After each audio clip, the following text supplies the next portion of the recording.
class, lumabas na yung final computation ng grade nyo. And halos lahat naman pumasa maliban lang sa isa.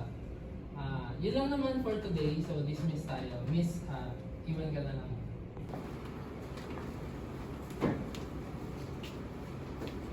Kasi sa computation ng grade nyo, ikaw lang hindi pumasa. Ano ba nangyari? May problema ba? Oh, kumusta? May nabalitaan ko. Ayusin mo ha.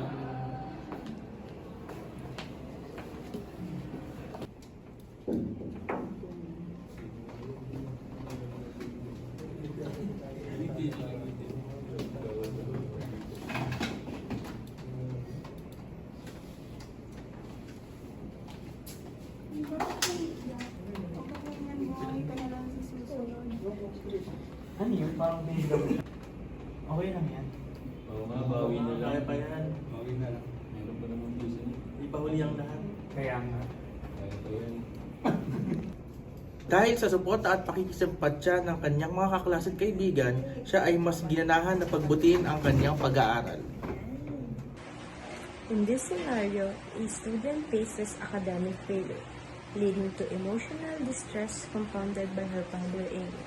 However, her classmates step in the next day, offering comfort and support, showcasing the crucial role of compassion in building a supportive community. How do you think Nationalians could become known for living by or practicing the discussed core values?